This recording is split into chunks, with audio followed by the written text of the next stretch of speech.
Good morning students, आज का ये लेक्चर हमारा थर्ड लेक्चर है रियल नंबर्स का। अभी तक हम लोग 2 लेक्चर कर चुके थे क्लास 10th रियल नंबर्स का। तो 2 में क्या क्या बात हुआ था सुनिएगा बात। फर्स्ट वाले में हम लोग एग्जांपल्स किए, सेकंड वाले में हम लोग एक्सरसाइज 1.1 सॉल्व किए। ठीक, आज हम लोग 1.2 का एग्जांपल सॉल्व करेंगे और नेक्स्ट लेक्चर में 1.2 का एक्सरसाइज, और ये चैप्टर पूरा समाप्त हो जाएगा। उसके साथ साथ हम लोग बेसिक को कवर करते चल रहे हैं। जैसे इस वाले एक्सरसाइज के लिए आपको बहुत ज्यादा बेसिक का तो रिक्वायरमेंट ही नहीं है। ठीक, क्वेश्चन में ही सब आ जाएगा, बट फिर भी यहाँ पे क्या लिखा हुआ है, रिविजिटिंग इरेशनल नंबर। ये टॉपिक हम लोग को थोड़ा जानना है। रिविजिटिंग इरेशनल नंबर मतलब क्या, इरेशनल नंबर को हम लोग फिर से रिविजिट कर लेंगे, फिर से जान लेंगे। ठीक है, सुनिए इरेशनल नंबर चीज क्या है, आप लोग को पता है, बहुत बार बताया भाई, बहुत बार फर्स्ट लेक्चर में भी बात की है। इरेशनल नंबर क्या होता है, जो नॉन टर्मिनेटिंग हो और नॉन रिपीटिंग हो। मतलब समझ में आ रहा है कि वो ना ही खत्म होता हो। जैसे क्या, जैसे 1.21212121 ये खत्म नहीं हो रहा और ना वो रिपीट हो, खत्म तो नहीं हो। इसके अलावा और जैसे 1.01 011 011 ऐसा वाला, तो ये भी खत्म नहीं हो रहा, ये भी खत्म नहीं हो रहा, तो दोनों तो नॉन टर्मिनेटिंग है। बट नॉन टर्मिनेटिंग में क्या होना चाहिए, नॉन रिपीटिंग, रिपीट ना हो। तो देखिए यहाँ पे ये रिपीट हो रहा है 2121, बट यहाँ पे क्या आ रहा है 01 और 0, फिर 1 के बाद 10, फिर यहाँ पे 11। बात समझ में आ रहा, तो ये क्या है, इधर रिपीट नहीं हो रहा। तो non terminating non repeating number मतलब एक ऐसा नंबर जो ना तो खत्म हो और ना ही रिपीट हो, तो जिसमें ऐसा नंबर आता है। और कौन नंबर आता है, जो रूट वाला, जो भी नंबर है जो रूट से नहीं निकल पाता वो सब। जैसे कि √2 का वैल्यू क्या होता था, 1.414 ... आगे चलता जाएगा, तो ये भी क्या है, इरेशनल। √3 का वैल्यू क्या होता है, 1.732 ... तो ये भी क्या है, इरेशनल नंबर है। तो रूट में हर वो नंबर जो रूट से नहीं निकल पाता, जैसे √4 नहीं होगा क्योंकि √4 का तो वैल्यू 2 होता है, तो ये नहीं होगा इरेशनल। बट अगर √5 है तो ये क्या है, इरेशनल है, क्योंकि ये रूट से नहीं निकल पाता है। क्लियर हुआ बात। तो हम लोगों को करना क्या है इस चैप्टर में, सुनिएगा इस एक्सरसाइज में। जैसे कि जो ये रूट वाला नंबर है, √4 को तो खैर छोड़ दें, √5 है, तो बोलेगा कि प्रूव कीजिए कि √5 एक इरेशनल है। ठीक है, बोला जाएगा यहाँ पे कि √5 एक इरेशनल नंबर है, ये प्रूव कीजिए, और हम लोग वो प्रूव करेंगे। बस वही जानना है। ठीक, और ये इंपॉर्टेंट होता है, हर साल एक क्वेश्चन आता है एग्जाम में आपके। तो आइए हम लोग एक एग्जाम्पल जो इसका पहला है उससे स्टार्ट करते हैं। एग्जाम्पल यहाँ से शुरू हो चुका है, एग्जाम्पल नंबर 9। ठीक है, इसमें हम लोगों को क्या बोले, मतलब ये आपका सेकंड एक्सरसाइज का पहला एग्जांपल है, तो ये जहां भी रहे आप ढूंढ लीजिएगा। अगर आपके पास ओल्ड वाला बुक है तो याद रखिए कि उससे 1.1 1.2 और 1.3 आ रहा, 1.1 और 1.4 नहीं आएगा। ठीक, तो 1.2 और 3 का ही तैयारी कीजिए। तो ये 1.3 का ओल्ड बुक से एग्जाम्पल नंबर 1 है।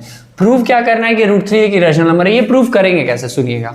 जब बोला हमको कि प्रूव करो कि ये इरेशनल है, ठीक है, क्या बोल रहा कि वो इरेशनल ऐसा प्रूव करो, तो हम बोलेंगे क्या कि वो रेशनल है। हमको बोला गया इरेशनल प्रूफ करो, तो हम बोलेंगे कि ये क्या है, रेशनल। ऐसा मान लेंगे कि ये रेशनल है। अब सुनिए आगे, क्योंकि ये रेशनल है तो रेशनल का सारा प्रॉपर्टी सेटिस्फाई करना चाहिए। तो हम जैसे जैसे वैल्यू इसमें सॉल्व करेंगे इसको, और हम जो भी प्रॉपर्टीज रखेंगे रेशनल का, तो ये तो रेशनल का प्रॉपर्टी वेरीफाई नहीं करेगा। क्यों, क्योंकि मेरा भाई रेशनल रहेगा तब तो रेशनल का प्रॉपर्टी वेरीफाई करेगा। तो क्योंकि ये वेरीफाई नहीं करेगा प्रॉपर्टी रेशनल का, तो हम बोलेंगे कि ये रेशनल नंबर है ही नहीं। समझो, अगर रेशनल नंबर है तो रेशनल नंबर का प्रॉपर्टी वेरीफाई करना चाहिए, लेकिन अगर प्रॉपर्टी पे ये सही उतर ही नहीं रहा, इसका मतलब क्या है, ये रेशनल नंबर नहीं है। क्योंकि ये रेशनल नंबर नहीं है तो ये क्या है, इरेशनल नंबर है। ये तो बोलने वाला बात था, अब इसको समझते हैं कि ये बनेगा कैसे। हम लोग इसमें सबसे पहले इसको क्या मान लेंगे, इरेशनल बोला है ना, हम लोग इसको रेशनल मान लेंगे। ठीक है, सॉल्यूशन में क्या लिखेंगे कि let √3 is a rational number. ठीक है, √3 क्या है, यहाँ पे रेशनल नंबर है। ओके, अब क्योंकि रेशनल नंबर है मेरे भाई, तो रेशनल नंबर किस फॉर्म में होता है, p/q में। याद करो रेशनल नंबर क्या है, p/q में। तो लिखेंगे क्या कि √3 = p/q। ठीक, अब और एक मजे की बात सुनना, जैसे कि कोई सा भी रेशनल नंबर है, सुनो, अगर कहीं पे दे दिया 10/6 तो ये रेशनल नंबर है क्या, एकदम है। लेकिन ये स्टैंडर्ड फॉर्म में नहीं है। कैसे, ये भी कैंसिल हो सकता है, ये भी कैंसिल होके क्या बन सकता है, 5/3 बन सकता है ना। ये भी कैंसिल होके 5/3 बन सकता है, बट 5/3 अब कैंसिल हो सकता है क्या, नहीं हो सकता है। 5/3 अब कैंसिल नहीं हो सकता। तो जो ये दोनों नंबर है ना, इन दोनों नंबर में अब कॉमन क्या मिल रहा है, बस 1। मेरे भाई कॉमन क्या है, बस 1, क्योंकि 5 को हम 5 × 1 लिख सकते हैं और 3 को 3 × 1 लिख सकते हैं। तो कॉमन क्या मिल रहा है इसमें, बस 1 ही मिल रहा। तो दो ऐसा नंबर जिसमें सिर्फ 1 एज अ कॉमन फैक्टर हो, दो नंबर जिसमें 1 is only a common factor is said to be a coprime number. वो दोनों क्या हो जाता है? को प्राइम नंबर हो जाता है। ठीक है, ध्यान से सुनिए, को प्राइम नंबर। को प्राइम नंबर मतलब समझ में आ गया? दो नंबर जिसका कॉमन फैक्टर क्या हो? सिर्फ 1 ही हो।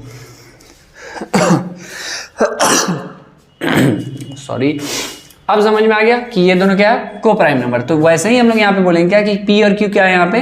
को प्राइम नंबर। तो √3 इक्वल्स टू P/Q हो गया, और लिखेंगे क्या कि where P and Q are coprime number.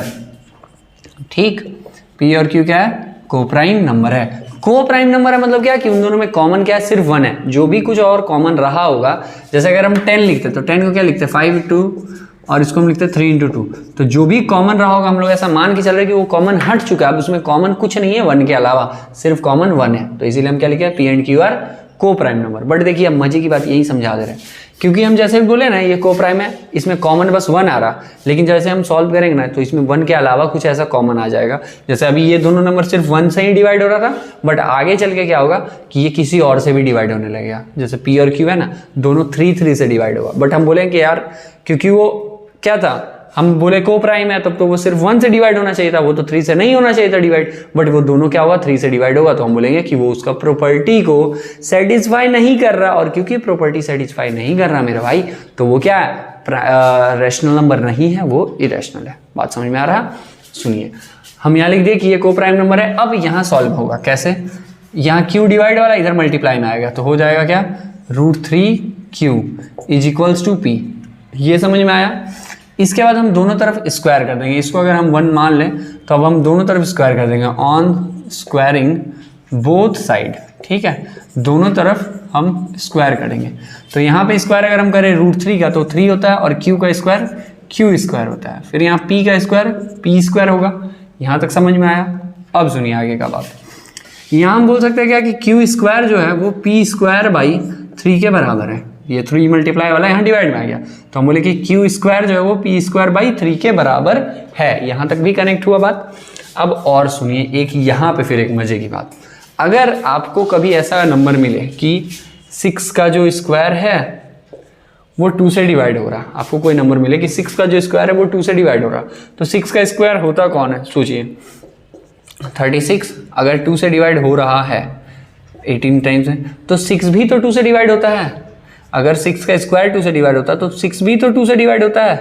ठीक, तो वैसे ही हम बोलेंगे कि अगर क्योंकि P स्क्वायर 3 से डिवाइड हो रहा, समझ रहे हैं यहाँ पे कि P स्क्वायर 3 से डिवाइड हो रहा है क्योंकि बाई में, तो P स्क्वायर अगर 3 से डिवाइड हो रहा है, इसका मतलब क्या है कि P भी 3 से डिवाइड होगा। सेम वही चीज कि क्योंकि 6 का स्क्वायर अगर 2 से डिवाइड हो रहा तो 6 भी 2 से डिवाइड होगा। ठीक, तो हम लोग लिखेंगे क्या यहाँ से कि P स्क्वायर इज, क्या बात चल रहा है कि P स्क्वायर क्योंकि 3 से डिविजिबल है तो P भी 3 से डिविजिबल है। P square is divisible by 3, so P is also divisible by 3, divisible by 3। ये बात यहाँ तक समझ में आया कि क्योंकि P स्क्वायर 3 से डिवाइड हो रहा तो P भी 3 से डिवाइड हो रहा होगा। आगे सुनते हैं। अब हम लोग क्या लिखेंगे कि क्योंकि जब P डिवाइड हुआ होगा 3 से, P जब डिवाइड हुआ होगा 3 से, सुनिएगा बात ध्यान से। जैसे हम यहाँ पे बोल रहे थे क्या कि 6 डिवाइड हुआ, 6 का स्क्वायर डिवाइड हुआ 2 से, तो क्या आया? 18 आया। तो 6 जब डिवाइड होगा तो ऐसा नहीं है कि मतलब वैल्यू अलग अलग ही आएगा। ऐसे जैसे एक बात समझना, यहाँ पे 6 को हम डिवाइड किया तो कितना आया? 3 आया। तो अगर हम 6 का स्क्वायर को डिवाइड करेंगे तो यहाँ पे 3 का स्क्वायर आएगा क्या? नहीं आएगा, अलग नंबर आ रहा था, यहाँ पे 18 आ रहा था। वैसे ही जब P स्क्वायर को 3 से हम डिवाइड किए, P स्क्वायर को 3 से डिवाइड किया तो Q स्क्वायर आ रहा था, लेकिन अगर हम P को 3 से डिवाइड करेंगे तो कोई और अदर नंबर आएगा। हमको नहीं पता वो नंबर क्या रहेगा, तो उसको हम अज्यूम करेंगे। तो उसको हम यहाँ पे मान लीजिए कि C मान लिया, ठीक है, P/3 is equals to C। और यहाँ लिख देंगे क्या कि where C is constant, C एक कोई भी कॉन्स्टेंट रहा होगा, C इज कॉन्स्टेंट। और सुनिए आगे कहानी। अब क्या करेंगे हम लोग, 3 यहाँ से डिवाइड से यहाँ मल्टीप्लाई में आएगा तो P इज इक्वल्स टू क्या होगा? 3C। अब P का यहाँ से वैल्यू क्या था? देखिए P का वैल्यू यहाँ पे हमको क्या था? √3Q। तो हम P के जगह पे क्या लिख देंगे? √3Q is equals to 3C। और यहाँ हमको लिखना होगा क्या? P is equals to √3Q। ऐसा क्लियर रखना जरूरी है कि p का वैल्यू क्या है, √3q है। कहाँ से, तो हम लोग चाहे तो लिख सकते हैं फ्रॉम इक्वेशन 1, ठीक है। इक्वेशन 1 से हमको ऐसा पता है कि p का वैल्यू √3q है। अब क्या करेंगे हम, फिर सेम रिपीट करेंगे ये वाला स्क्वायर वाला। तो यहाँ से बोलेंगे क्या कि on squaring both sides, on squaring both sides, ठीक। तो दोनों तरफ अगर हम लोग फिर से स्क्वायर करते हैं तो क्या मिलेगा, √3 का स्क्वायर 3, q का square q square is equals to 3 का स्क्वायर 9, c का स्क्वायर हो जाएगा c स्क्वायर। अब 3 से 9 को काट दे मेरा भाई, 3 आ गया। तो बोलेंगे कि q स्क्वायर जो है वो 3c स्क्वायर के बराबर है। 3 यहाँ मल्टीप्लाई में है, यहाँ डिवाइड में आ जाएगा, इधर दिख रहा ना 3 जो है हम उधर ही नोट कर दे रहे हैं आप लोग के लिए। ये हम इरेज कर दे रहे हैं यहाँ पे, और इसे यहाँ लिखते हैं 3 जो यहाँ पे मल्टीप्लाई में है वो यहाँ डिवाइड में आ जाएगा। तो क्या होगा कि पहले ये लिखते हैं कि q square is equals to 3c square था, q square is equals to 3c square था। अब 3 ये जो मल्टीप्लाई में था यहाँ डिवाइड में आया, तो हम लिखेंगे क्या कि q square by 3 is equals to c का स्क्वायर। अब देखिए यहाँ पे q स्क्वायर 3 से डिवाइड हो रहा है, इसका मतलब q भी 3 से डिवाइड होगा। सेम चीज लिखेंगे क्या कि q square is divisible by 3, divisible by 3, ठीक। सो q is also divisible by 3, divisible by 3। अर्थ कि क्योंकि q स्क्वायर 3 से डिवाइड हो रहा है तो q भी 3 से डिवाइड होगा। अब सुनिएगा कि क्योंकि अगर q जो है वो भी 3 से डिवाइड हो रहा, तो अब मजे की बात यहीं पे क्वेश्चन खत्म हो गया। क्या हम लोग माने थे क्या कि ये कोप्राइम है, कोप्राइम मतलब उसमें सेम नंबर 1 के अलावा वो किसी से डिवाइड नहीं होगा, ठीक। बट हम लोग जब सॉल्व किए तो यहाँ पे क्या मिला, p स्क्वायर बाई 3। फिर लिखे क्या कि क्योंकि p 3 से डिवाइड हो रहा, क्योंकि p स्क्वायर 3 से डिवाइड हो रहा, p square is divisible by 3, so p is also divisible by 3। p square अगर 3 से डिवाइड हुआ तो p भी 3 से डिवाइड होगा। अच्छा, अब अगर p 3 से डिवाइड हो रहा था, हम बोले चलो 3 से हुआ कोई दिक्कत नहीं। अब q को सॉल्व किया तो यहाँ पे क्या हुआ, q भी 3 से डिवाइड हो रहा, और जबकि हम बोले थे क्या कि दोनों सिर्फ एक सेम नंबर से डिवाइड होगा, वो 1 है, उसके अलावा किसी से नहीं। बट क्या हुआ, p जो था वो भी 3 से डिवाइड हो रहा और q जो था वो भी 3 से डिवाइड हो रहा है। इसका मतलब जो हम ये अज्यूम करके चल रहे हैं वही गलत था, ठीक। तो वो रैशनल नहीं है, इरेशनल है। वैसा लिख देंगे यहाँ पे, हम लोग लिखेंगे क्या कि here p and q both divisible, both divisible by 3, ठीक है। यहाँ p और q दोनों 3 से डिविजिबल हुआ। विच कॉन्ट्राडिक्ट्स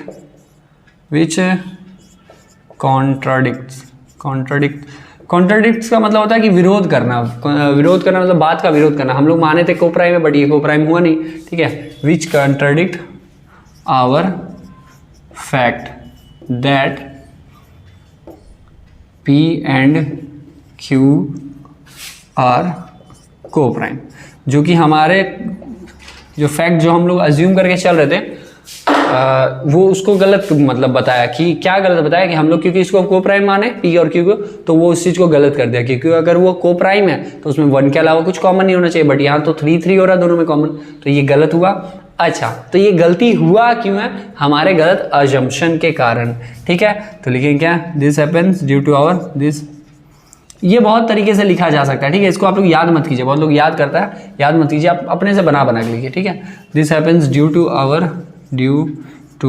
आवर रॉन्ग अजम्पशन, ठीक है। ये ऐसा क्यों हुआ, हमारे गलत अजम्पशन के कारण कि वो रैशनल नंबर है। Wrong assumption show √3 is an irrational number, ठीक है। तो ये जो गलती इरेशनल नंबर, ये जो गलती हुआ वो किसके कारण हुआ, कि हमारे गलत अजम्पशन के कारण। तो जो हमारा अजम्पशन था वो गलत था, इसका मतलब क्या है कि वो रैशनल नहीं इरेशनल है। ये उम्मीद है कि ये एक अच्छा क्वेश्चन था, ये आपको समझ में आया। अब सुन लीजिए, एक्सरसाइज में भी ऐसा क्वेश्चन मिलेगा आपको, √2 के लिए मिलेगा, √3 के लिए मिलेगा, √3 तो कर लिए, 5 के लिए मिलेगा, 7 के लिए मिलेगा। कुछ नहीं करना भाई, 3 के जगह बस 7 7 7 रखो, 3 के जगह बस 5 5 5 रखो, बनते चला जाएगा। पैटर्न पकड़ लो, बन जाएगा, ठीक। आइए अगले एग्जाम्पल पे। चलिए सेकंड एग्जांपल और इजी है। देखिए फर्स्ट वाले में हम लोग क्या प्रूव किया, ये √3 इरेशनल है। भाई लगा था क्वेश्चन छोटा बना बड़ा, लेकिन ये बड़ा लग रहा है लेकिन ये बनेगा छोटा। ठीक, ये बनेगा कैसे सुनिए। सेम प्रोसेस यहाँ पे भी हम लोग अपनाएंगे, क्योंकि इरेशनल बोला है हम लोग रेशनल अज्यूम करेंगे। ठीक, let 5 - √3 is a rational number. ठीक है, ये थोड़ा हम लोग शॉर्टकट में चलेंगे। ठीक, क्योंकि ये रेशनल है मेरे भाई, तो ये क्या होगा, p/q में होगा, एकदम होगा। तो इसको हम क्या लिखेंगे, p/q में। बाकी सेम लाइन तुम लोग लिख लेना यार, वो सब लोड नहीं है, ये p/q में होगा। अब सुनो आगे, अब करना क्या ना, दिमाग में एकदम बात को समझो। अब करना क्या कि जो रूट वाला नंबर है उसको एक साइड रखना, बाकी सबको दूसरे साइड भेजना। क्या बोले हम, जो रूट वाला नंबर है उसको एक तरफ रखना, बाकी सभी को दूसरे साइड भेज देना। कैसे सुनो, जैसे यहाँ पे माइनस में √3 है ना, इसी को भेजते हैं। तो यहाँ 5 और ये जो पूरा प्लस में था इसको इधर लाओ, तो 5 - p/q इज इक्वल्स टू, जो ये -3 था वो इधर आके +3 हो गया। यहाँ तक समझ गए, कुछ नहीं हुआ। अब देखो मजे की बात, क्वेश्चन बन गया भाई, बन गया। बस पेन कॉपी रख दो। सुनो अब आगे क्या है, हम लोग क्या लिखेंगे कि ये जो पार्ट है ये क्या है, एक रेशनल नंबर था और और 5 मतलब क्या, 5 भी एक रेशनल नंबर होता है 5/1। तो रेशनल नंबर में रेशनल नंबर घटाएंगे, रेशनल नंबर आता है, हमको पता है। और ये क्या है, इरेशनल, अभी प्रूफ किए थे 2 मिनट पहले। तो ये रेशनल है बट ये इरेशनल है। तो एक रेशनल नंबर इरेशनल के बराबर कैसे हो सकता है, नहीं हो सकता है। इसका मतलब जो ये गलत जा रहा है। गलत क्यों जा रहा, because of our wrong assumption. हम लोग जो ये गलत मान के चल रहे हैं, क्या गलत, कि ये रेशनल है। इसका मतलब ये रेशनल नहीं है, तो ये क्या है, इरेशनल है। कनेक्ट हुआ बात। तो फिर वो चीज को लिख देंगे, क्या लिखेंगे कि 5 - p/q is a rational number. ठीक है, ये क्या एक रेशनल नंबर है, ये हमको पता है, is a rational number. But we know that √3 is an irrational. ठीक, इसको हम रेशनल बोले बट हमको पता है ये तो इरेशनल है। तो अब क्या लिखेंगे, so a rational number can not be equal to irrational number, can not be equal to irrational number. ठीक, मतलब समझ रहा ना यार, ये रेशनल है ये इरेशनल है, तो रेशनल इरेशनल के बराबर कैसे हो जाएगा, लड़का लड़की के बराबर कैसे हो जाएगा। दिखने में लग सकता है लेकिन हो कैसे जाएगा बे। ठीक, तो ये इक्वल नहीं हो सकता है। तो फिर हम बोलेंगे because of our wrong assumption can not be equal this, it contradict, अरे it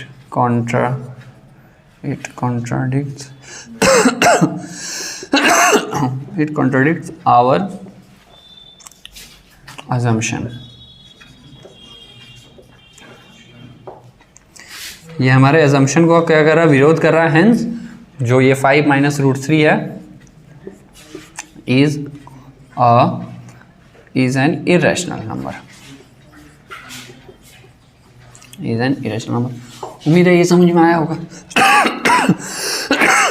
ठीक है, एक एग्जाम्पल और बच रहा है, वो हम आपको बस ऐसे रफली ही समझा दे रहे हैं, आप समझ जाओगे। ठीक है, क्या है सुनिए, उसमें 3 - √2, देखो क्या है, 3 √2 डायरेक्ट है, 3 √2 है। इसको हम लोग कैसे सॉल्व करेंगे, इसको भी हम लोग रेशनल मानेंगे, p/q में आ गया, 3 को भेज देंगे तो √2 बराबर क्या हो जाएगा, यहाँ पे p/3 मल्टीप्लाई करना डिवाइड में, तो 3q हो जाएगा। सेम यहां तक लाने के बाद बस यहां आ जाना है क्या, कि ये चीज तो रेशनल है बट ये इरेशनल है।